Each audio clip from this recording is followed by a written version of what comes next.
Hello दोस्तों, आज की इस वीडियो में मैं आज आपके लिए लेके आया हूँ कक्षा 8 का विज्ञान का पेपर, जो कि वार्षिक परीक्षा 2024-25 का पेपर है। यानी 2025 के मार्च में जो पेपर होता है वह पेपर है दोस्तों। इसमें समय 3 घंटा पूर्णांक 80 दिया हुआ है। आपकी जो है परीक्षा में भी ऐसे ही प्रश्न पूछे जा सकते हैं। अगर आपने पेपर दे दिया है तो अब मिला लीजिए आपने कितना सही किया। तो चलिए पेपर को शुरू करते हैं दोस्तों। पेपर में पहला प्रश्न दिया हुआ है, सही विकल्प चुनना है। तो इसमें बताना है आपको निम्नलिखित में से कौन सा एक अक्षय प्रकृति का संसाधन है। ज्यादा following in exhaustible natural resource. Exhaustible natural resource या कोल हो जाएगा मेरे हिसाब से दोस्तों। आप देख लीजिएगा, ये देख सकते हैं निम्नलिखित में से किसे आमतौर पर काला सोना कहा जाता है। तो काला सोना जो कहा जाता है दोस्तों वो कहा जाता है कोयले को। ये आपका राइट आंसर होने वाला है। अगला दिया निम्नलिखित में से कौन सा एक अनविकरणीय ऊर्जा का स्रोत नहीं है।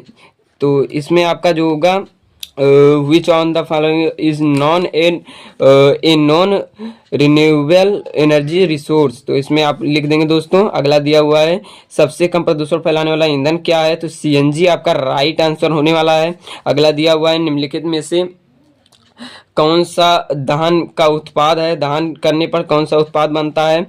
तो ये आपका केवल कार्बन डाइऑक्साइड जो है वो बनती है। तो यही आपका राइट आंसर होने वाला है मेरे हिसाब से। आप मिला लीजिएगा, मुझे करेक्ट नहीं लग रहा है। तो एक अच्छा ईंधन हुआ है जो सस्ता है, आसानी से उपलब्ध है, बड़ी मात्रा में ऊष्मा उत्पन्न करता है। यही आपका, तो यही आपका राइट आंसर होने वाला है। ये हो सकता है आपका, ये आपका राइट आंसर होगा। इसमें से की जगह ये रहेगा, ये सभी ये आपका राइट आंसर होगा। तो इसमें लिखा हुआ है देख सकते हैं, survival some animals become default because of के कारण डॉट के कारण जानवरों को जीवित रहना कठिन हो गया है। तो चलते हैं अगले पेज पर दोस्तों। इसमें क्या ऑप्शन दिए हुए हैं देखते हैं।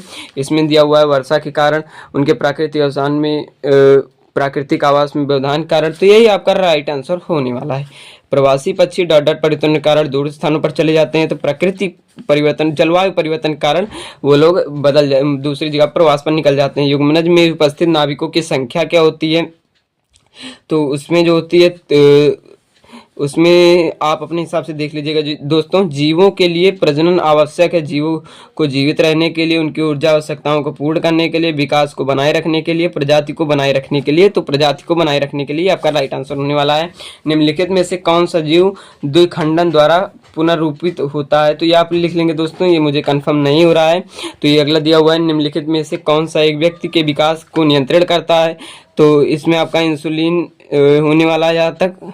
तो आप देख लीजिएगा इसको, मुझे इंसुलिन लग रहा है। प्रजनन अंगों की परिपक्वता को की अवधि को डॉट कहा जाता है। मासिक धर्म, किशोरावस्था, इसमें गर्भावस्था। तो ये आपका जो होने वाला है ये आपका किशोरावस्था है। गर्भाधान में ये आपका होने वाला है, इसमें से एक होगा।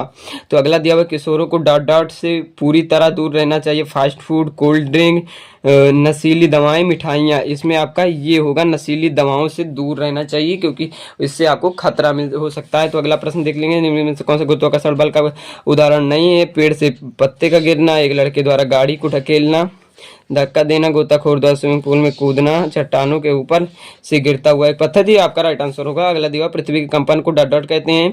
पृथ्वी के कंपन को भूकंप कहते हैं। तो भूकंप की तीव्रता मापी जाती है, किसमें मापी जाती है। तो ये आपका हो जाएगा केल्विन में भी नहीं मापी जाती, डेसिबल में भी नहीं मापी जाती, रेक्टर पैमाने पर यही आपका राइट आंसर होने वाला है। अगला दिया अवलंब का अपरित जो है किरणों के बीच कोण को कहा जाता है। तो ये आप लिख लेंगे दोस्तों। अगला प्रश्न दिया हुआ है इस प्रकार से, आयतन कोण परावर्तित कोण के डॉट होते हैं।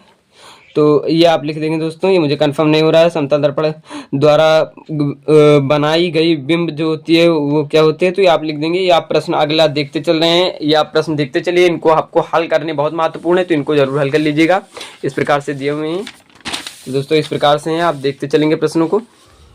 कुछ इस प्रकार से दिए हुए हैं, प्रश्नों को आप देखते चलेंगे। आपकी परीक्षा में भी ऐसे प्रश्न मिलने वाले हैं दोस्तों। पेपर यहीं पे खत्म होता है। पेपर का सलाह कमेंट बॉक्स में जरूर बताइएगा। मिलते हैं अगले वीडियो में अगले नए पेपर के साथ। तब तक के लिए बाय बाय।